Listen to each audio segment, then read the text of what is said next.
Harun Masiku itu betul-betul memang diperjuangkan Hasto sampai dibela-belain ke Mahkamah Agung. Kasus yang sepele ini gitu ya, tapi dramanya panjang gitu loh. Saya dengan kepala tegak siap menerima konsekuensi apapun bagi Indonesia Raya kita. Harun Masiku itu adalah kotak Pandora, bisa jadi menyeret pihak lain.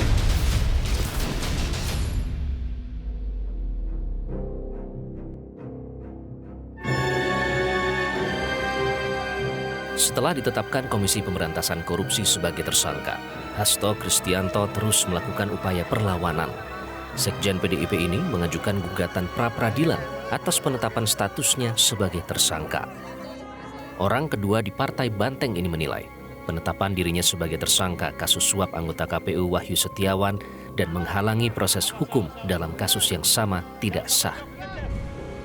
10 Januari lalu, Hasto melayangkan gugatan pra-peradilan melawan KPK ke Pengadilan Negeri Jakarta Selatan. Hasto beranggapan penetapan dirinya sebagai tersangka cacat formil. Tidak tanggung-tanggung, 12 kuasa hukum disiapkan untuk membela Hasto Kristianto di pra-peradilan. Mulai dari Patra M. Zain, Alfon Kurnia Parma, Roni Talapesi, hingga pengacara senior Todung Mulia Lubis dan Magdir Ismail. Kuasa hukum beranggapan penetapan status tersangka terhadap Hasto terlalu dipaksakan. Kubu Hasto menilai ada hal di luar hukum yang melatar belakangi.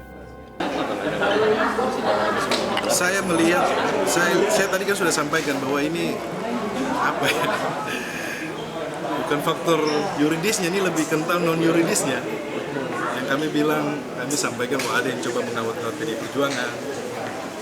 Kemudian sebelumnya pasca pemecatan mantan presiden, ya kita nggak tahu apakah ini juga bagian dari pospin sindrom kekuasaan yang masih menggunakan penegak hukum. Tapi nanti kita uji. Setelah mendengarkan pihak penggugat dan tergugat, Hakim Tunggal Juyamto menjatuhkan putusan tidak menerima gugatan pra-peradilan pihak Hasto. Hakim menilai permohonan gugatan kabur atau tidak jelas. Mengabulkan eksepsi dari termohon. 2, menyatakan permohonan pra-peradilan pemohon kabur atau tidak jelas. Menyatakan permohonan pra-peradilan pemohon tidak dapat diterima. Membebankan biaya perkara kepada pemohon sejumlah nihil. Demikian diputuskan pada hari Kamis tanggal 13 Februari 2005 oleh Juyamto, Hakim Pengadilan Negeri Selatan kelas 1A khusus, dan diucapkan dalam sidang terbuka untuk umum pada hari dan tanggal itu juga oleh hakim tersebut, dibantu Ijatmoko Esa Panitera Pengganti pada Pengadilan Negeri Jakarta Selatan tersebut, dihadiri kuasa pemohon dan kuasa termohon. Demikian putusan sudah diambil. Maka persidangan dalam perkara pra-peradilan nomor 5 atas nama pemohon Hasto Kristianto dinyatakan selesai dan ditutup. Namun rupanya peperangan belum tamat. Usai kalah dalam pertempuran pertama, Hasto kembali melayangkan pra-peradilan kedua untuk materi gugatan yang sama. Hasto yang dijadwalkan kembali diperiksa Senin 12 Februari lalu akhirnya meminta penundaan. Kamis 20 Februari 2025, Hasto akhirnya ditahan oleh KPK. Diperiksa sejak pagi hingga sore, politisi PDIP ini langsung menyandang rompi oranye.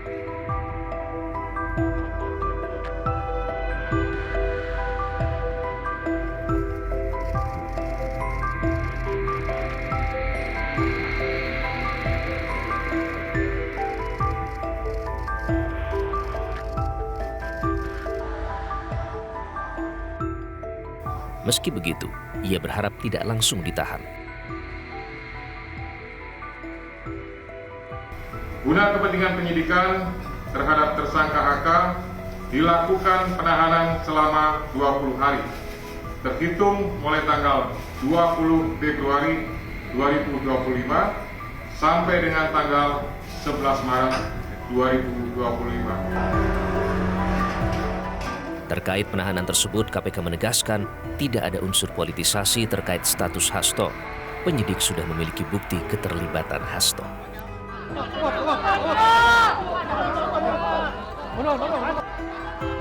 Sejak awal saya katakan bahwa sebagai sekjen PDI Perjuangan, saya dengan kepala tegak siap menerima konsekuensi apapun bagi Indonesia Raya kita. Pemirsa, pada hari ini, hari Kamis 20 Februari 2025, di mana Sekretaris Jenderal PDI Perjuangan Hasto Kristianto dijadwalkan untuk hadir melakukan pemeriksaan sebagai tersangka di Komisi Pemberantasan Korupsi terkait kasus suap dan juga perintangan penyidikan di kasus Harun Masiku. Nah pemirsa, dapat kami jelaskan bahwa tadi Hasto Kristianto hadir di gedung KPK pada pukul 9.52 waktu Indonesia bagian Barat, dan ketika pukul 10:11 Hasto langsung menjalankan pemeriksaan, dan pemeriksaan setelah proses yang panjang selama kurang lebih 8 jam berakhir pada pukul 18 waktu Indonesia bagian Barat. Dan juga pemirsa, Hasto ini ditahan terkait statusnya sebagai tersangka suap seperti yang saya ucapkan tadi, dan di luar Anda dapat melihat masih ada banyak simpatisan PDI Perjuangan yang melakukan aksi untuk mengawal proses hukum yang dilakukan oleh Hasto Kristianto. Dan rencananya memang Hasto akan ditahan sementara selama kurang lebih 20 hari sejak hari ini terhitung 20 Februari hingga 11 Maret 2025 mendatang. Ini adalah penahanan politik. Dan ini adalah babak baru yang kami anggap sebagai serangan terhadap partai kami. Penahanan ini membuktikan informasi bahwa Sekjen PDI Perjuangan Hasto Kristianto memang ditargetkan untuk ditahan sebelum Kongres Partai. Sebelumnya dalam sidang pra-peradilan, kubu Hasto membawa 41 bukti, serta menghadirkan 2 saksi fakta dan 4 saksi ahli.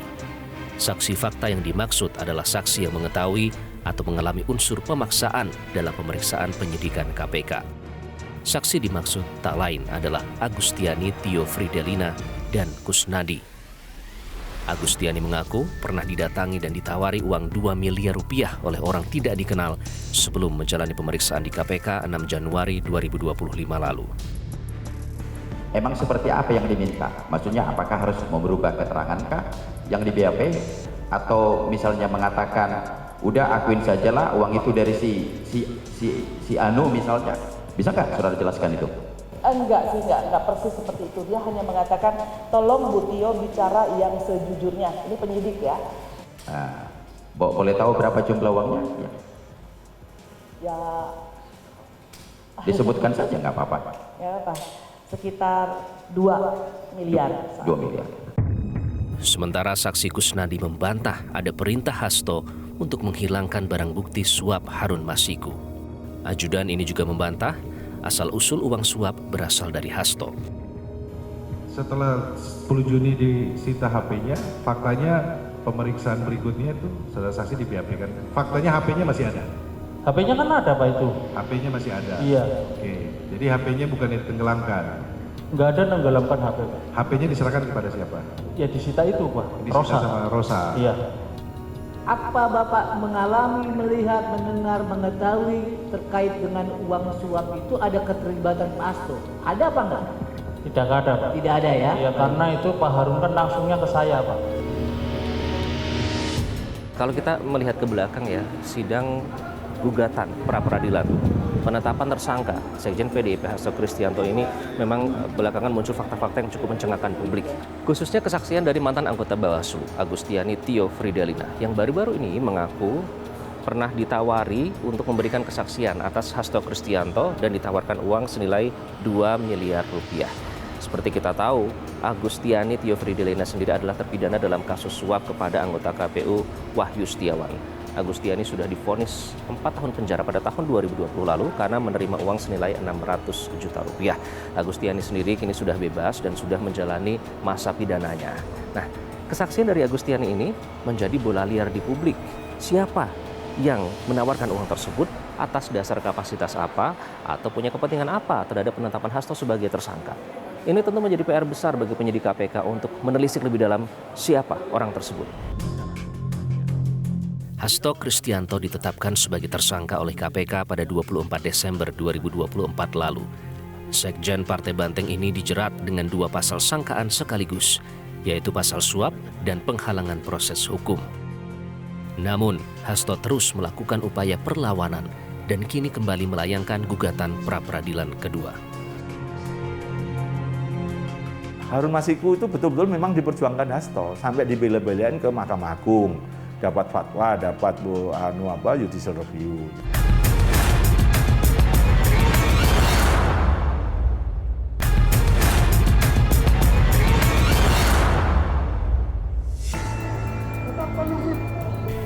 Turut terseretnya nama Hasto Kristianto dalam pusaran suap anggota KPU Wahyu Setiawan tidak terlepas dari keberadaan Harun Masiku. Harun Masiku adalah orang yang menyuap langsung Wahyu Setiawan. Namun celakanya, sejak operasi tangkap tangan dilakukan 8 Januari 2020 silam, Harun Masiku tak pernah sekalipun dihadirkan di KPK.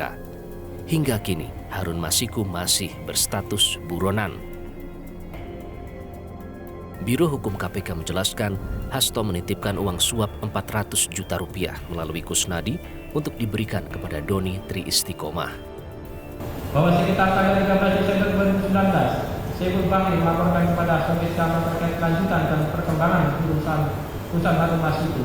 Atas dari itu Hasto Kristianto mengatakan, ya silakan saja, tidak perlu saya menghadapi untuk menalanginya dulu agar urusan Harun Masiku cepat selesai. Pada 16 Desember 2019, sekitar pukul 16 waktu Indonesia Barat, Kusnadi, selaku staf DPP Perjuangan, menghadap Doni Tri Istiqomah di ruang rapat kantor DPP Perjuangan di Jalan Diponegoro 58 Menteng, Jakarta Pusat. Saat itu Kus menyerahkan titipan uang yang dibungkus amplop warna coklat yang dimasukkan di dalam tas ransel bersama berwarna hitam dan mengatakan, Mas ini ada perintah Pak Sekjen untuk menyerahkan duit operasional 400 juta Pak Saiful. Yang 600 juta harus katanya. Gugatan pra-peradilan kedua Hasto jelas berbeda dengan ucapannya sebelumnya. Sehari sebelum putusan dibacakan, Hasto mengaku optimistis gugatannya dikabulkan. Meski begitu, politisi kawakan PDIP ini menyebut akan tunduk dan menaati putusan hakim. Sebagai warga PDI Perjuangan, tentu kami siap menerima segala konsekuensi, tetapi sikap politik saya adalah berjuang bagi tegaknya demokrasi, menjalankan konstitusi, dan juga memerangi berbagai hal yang tidak benar terkait dengan penyalahgunaan hukum.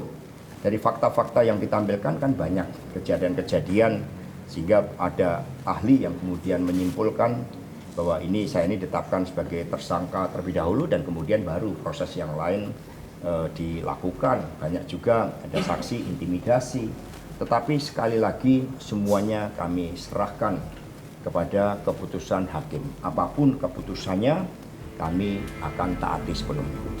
Mas Hasto, jika ada indikasi penyalahgunaan terhadap hukum dalam hal ini, berarti Mas Hasto ini statusnya korban dari siapa sebenarnya, Mas?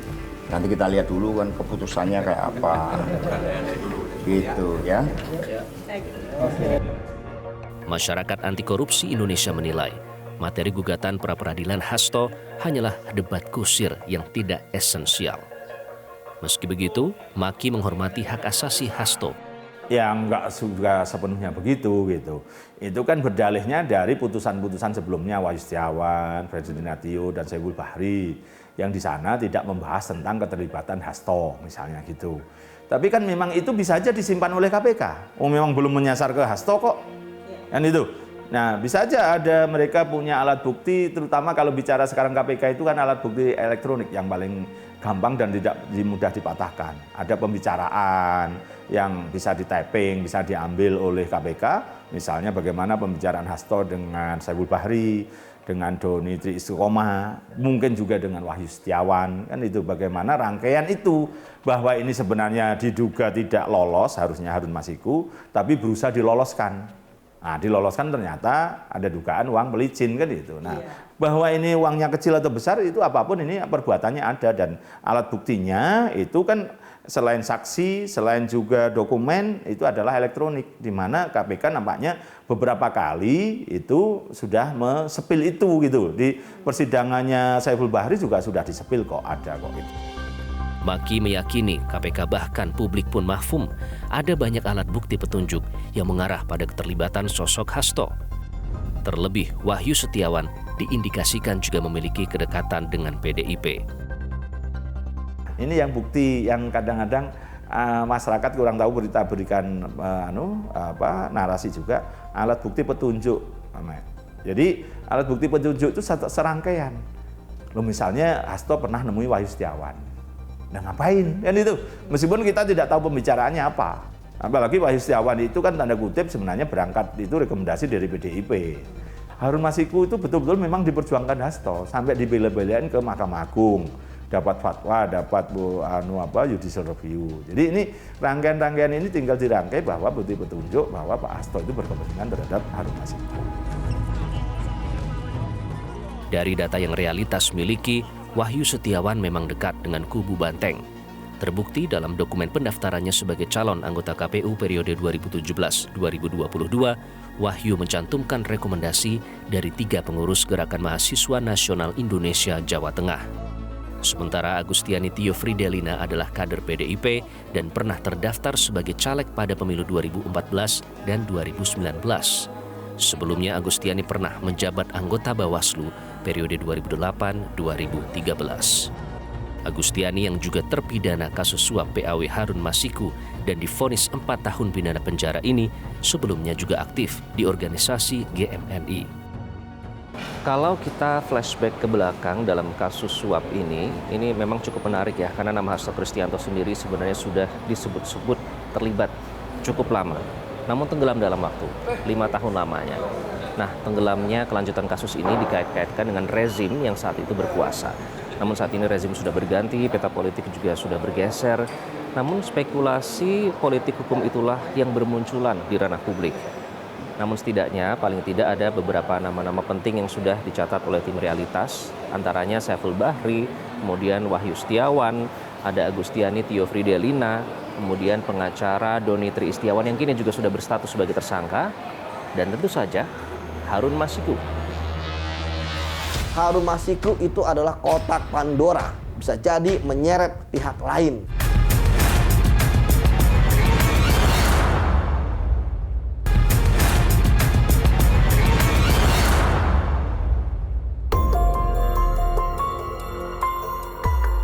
Harun Masiku menjadi kunci dari skandal suap pergantian antar waktu anggota DPR RI pada periode 2019-2024 lalu. Kalau saja Harun bisa ditangkap dalam operasi tangkap tangan 8 Januari 2020 lalu, tentu drama hukum saat ini tidak perlu terjadi.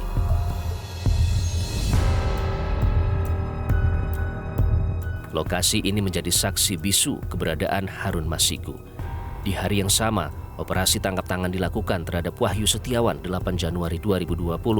Posisi Harun Masiku terdeteksi berada di sekitaran Gedung Perguruan Tinggi Ilmu Kepolisian di Jalan Tirtayasa, Kebayoran Baru, Jakarta Selatan. Namun sayang, operasi diduga bocor dan disabotase sehingga penyidik kehilangan jejak. Bahwa kemudian sejak perintah pemohon tersebut, Harun Masiku menghilang dan menjadi DPO termohon hingga saat ini, sehingga penyidikan guna mengungkap dan menyeret pelaku tindak pidana korupsi menjadi terintani. Pemohon pada sekitar tanggal 8 Januari 2020 tersebut, yang juga dengan Harun Masiku melarikan diri dan bersembunyi di Kompleks Sekolah Polri Perguruan Tinggi Ilmu Kepolisian atau PTIK dari kejaran petugas KPK yang sedang melaksanakan tugasnya. Pemohon dan Harun Masiku dengan dibantu oleh Hendi Kurniawan DKK sengaja menghalangi dan mencegah petugas termohon sehingga tujuan pelaksanaan OTT tidak tercapai. Di Masjid Darul Ilmi ini tepat di mana para penyidik itu menunaikan sholat Isya dan juga istirahat. Mereka itu didatangi untuk dimintai tes urin karena mereka itu diduga memakai narkoba, dan kemudian mereka dipaksa untuk melakukan tes urin. Pada saat itu Firly Bahuri itu meminta untuk para penyidik mundur dan akhirnya Harun Masiku itu tidak jadi tertangkap dan hilang. Mantan penyidik KPK menilai Ketua KPK nonaktif Firly Bahuri adalah orang yang paling bertanggung jawab di balik mandeknya kasus suap Harun Masiku. Mundurnya tim di malam penangkapan di tanggal 8 di PTIK itu juga menjadi satu keganjilan yang sampai sekarang masih kami pertanyakan. Kenapa harus ada perintah mundur atau kenapa kok tidak kemudian segera ditangkap saja? Pimpinan kemana saat itu gitu loh. Ketika melihat teman-teman penyidik di lapangan dilakukan pengancaman atau terancam keselamatan, diteror dan lain-lain, seharusnya kan pimpinan yang turun. Bukan kemudian pimpinan seolah tidak tahu, seolah-olah keberadaan tim operasi tangkap tangan itu tim gelap. Semua tahapan atas operasi tangkap tangan Harun Masiku 1.000.000% itu ada di bawah kontrol penuh pimpinan KPK. Saya katakan bahwa tanggung jawab ya kinerja KPK ada di pimpinan KPK. Itulah yang kemudian menjadi pertanyaan di publik, mengapa ketika Ketua KPK Firly seperti jalan di tempat kasus Harun Masiku. Karena bagi saya Harun Masiku itu adalah kotak Pandora. Keterangan dia sangat penting untuk pertama membongkar kasus korupsi ini ya sejelas-jelasnya. Kemudian kedua bisa jadi menyeret pihak lain. Dan saya adalah orang yang yakin Harun Masiku masih hidup. Sosok Harun Masiku sebenarnya bukanlah siapa-siapa di mata pemilihnya. Terbukti dalam pemilu 2019, caleg PDIP dari Dapil Sumatera Selatan 1 ini hanya mengantongi 5.878 suara. Namun entah mengapa PDIP ngotot menjadikan Harun Masiku sebagai pengganti posisi Nazarudin Kimas yang saat itu meninggal. Padahal saat itu masih ada caleg PDIP Rizky Aprilia yang mengantongi suara terbanyak kedua, yaitu 44.402. Saking ngototnya meloloskan Harun Masiku di kursi DPR, PDIP bahkan meminta fatwa atau judicial review ke Mahkamah Agung. Tali temali keterlibatan partai dalam kasus suap PAW Harun Masiku begitu kuat berkelindan. Sejumlah alat bukti sebenarnya juga sudah cukup. Namun, Direktur Eksekutif Lingkar Madani menyebut, KPK ibarat datang terlambat. Itu sebabnya wajar muncul anggapan publik, KPK tidak independen sejak awal. Kasus yang sesepele ini gitu ya, tapi dramanya panjang gitu loh. Nah ini yang jadi pertanyaan saya, apakah memang mereka sudah punya bukti tapi ingin terus didramatisasi gitu supaya targetnya ya supaya orang tetap melihat mereka seolah-olah bekerja gitu ya, atau ya memang sebetulnya alat bukti mereka cukup lemah gitu.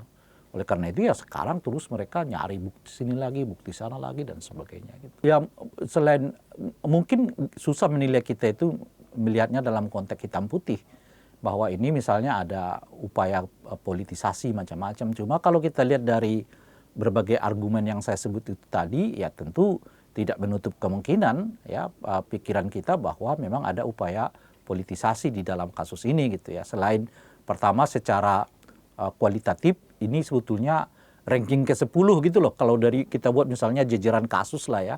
Mestinya yang mereka tangkap Harun Masikunya dulu gitu loh Pak. Baru penyertanya. Saya nggak bisa menjawabnya hitam putih. Tapi berbagai apa yang saya sebutkan itu terserah penilaian orang gitu. Saya melihatnya kok jadinya begini, jadinya kok ini seperti prioritas utama dan sebagainya. Harun Masiku jelas bukan siapa-siapa.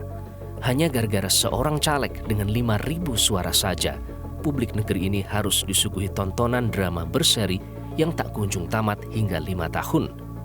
Komisi Pemberantasan Korupsi harus bisa membuktikan ke publik tidak ada lagi intervensi dan tebang pilih kasus. Jelajahi cara baru mendapatkan informasi. Download Metro TV Extend sekarang.